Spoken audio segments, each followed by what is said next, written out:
to a child in this school, one Chagulani Solomon Kampala, who has been a student since senior 1 and is in senior 4.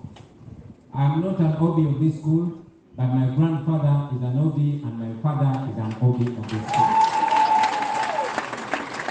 Mr. Chairman and fellow parents, I'll be very brief. My two issues, one is on discipline and another is on equality. Now, I'm very glad that Mr. Headmaster mentioned it in his opening remarks that we must speak, and therefore speak I will. And second, I want to thank the chairperson of Smakoba, who mentioned that discipline does not only relate to students, it relates to we, the parents, and indeed to you, the teachers and the administration. Mr. Chairman and fellow parents, on the 21st of last month, we woke up to disturbing news.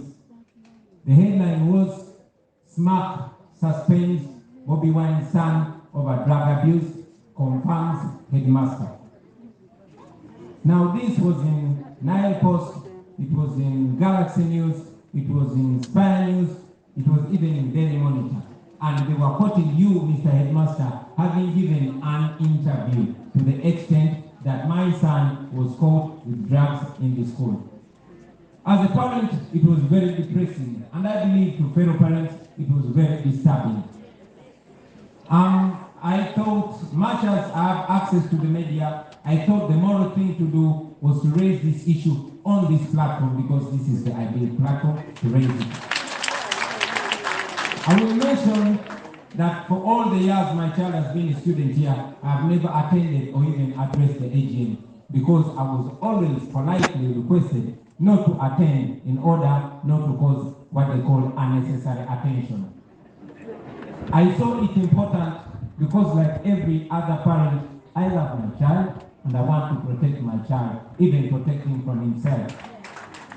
Mr. Headmaster and our fellow parents, to take us a little back, allow me to lay these facts bare. That young man had been reporting to me a pattern of segregation and targeting on him. As you all parents know, sometimes children lie. So I did not give the young man attention. We raised our children to be leaders, and so my young man always hoped to stand for an elective position in his school. But this one day when he came back home crying for the holiday and told me that he could not run for a prefectorial post in his school because the headmaster had blocked him for running for an election, it was disturbing. Now, when all this issue came up, I have spoken to my son somehow and informed me that as the pattern has been going on, this time he had been set up and drugs had been put in his unlocked suitcase and under his bed. I did not believe it at first. Not that I believe it now, but because I want answers and I believe all other parents I want answers. So I was summoned for a meeting with the headmaster and the team from the school. We sat. I took this opportunity to raise all these matters to you, Mr. Headmaster. Of course, I requested that this security remains in the headmaster's office. I'm only raising this because it was apparently brought to the media by the headmaster. I brought the matter of my son being blocked against running, and these are the reasons I was given, and I want to quote you, Mr. Headmaster.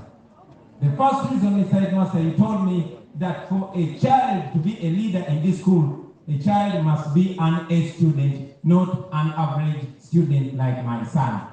That was you, Mr. Headmaster. The second reason I was given for my son not running for leadership in this school is that students that are overly popular are not allowed to run for office in this school because they will pose an unfair advantage to their contemporaries. Now that was disturbing. However, that was not the reason why I had come for that meeting. The reason why I had come to for that meeting is because I had been informed by you, Mr. Headmaster, that my child had been found with drugs in the school. And yes, I mentioned it to you, Mr. Headmaster, that when I asked the young man and those around him, he informed me that he would be ready to take all the responsibility and repercussion. But he mentioned one important thing. He told me that the dormitory is filled with CCTV cameras all over. So he challenged the disciplinary committee, Mr. Headmaster, that if they provided the footage of that CCTV camera, he was ready to take every kind of punishment. Incidentally, when the school administration checked the camera had been cut the day before. Mr. Headmaster, I raised that to you, and I said the same thing, but you told me cameras, every time they go faulty. So on that day, they were faulty. This is a school camera, Mr. Headmaster. It was very disturbing as a parent. We discussed, because I am very respectful of this school.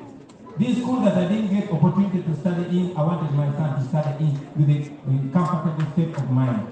So, we discussed, we went into an understanding. Mr. Headmaster, it was your submission in that meeting on the 31st of January this year that, yes, you did not have any fact to expel. If you could allow me,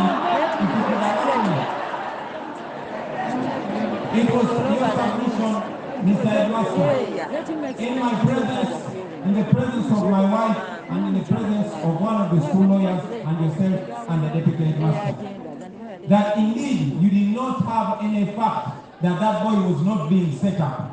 However, you requested us to understand and agree on a middle ground. You requested us to agree with the suspension because apparently there were other children that were caught in some crime and they were being suspended. So if my son was not being suspended, it would seem as if there's double standards.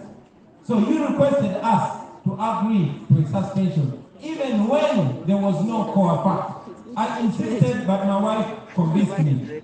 In effect, the young man was neither guilty nor innocent, according to you. He was there in between. We agreed to that for the good of the school and for the good of the matter not going up there. It felt very unfair, Mr. Headmaster, but because I respect the school and I love it and my son is in love with the school, I agreed to that. It was therefore very unfortunate to see that after those 2 weeks, even when that young man was innocent for as far as evidence is concerned, it was quoted that the headmaster of SMART gave an interview confirming that my son was found with drugs. That was damaging to the future of my son. It was damaging to my personality, and it was damaging to my family.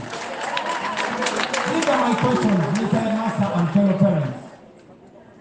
If a school like SMART cannot investigate such a grave crime like drugs in the school, how do you confirm to us that you are able to investigate something more serious? What if a fire catches this school? How are you going to explain to us as parents?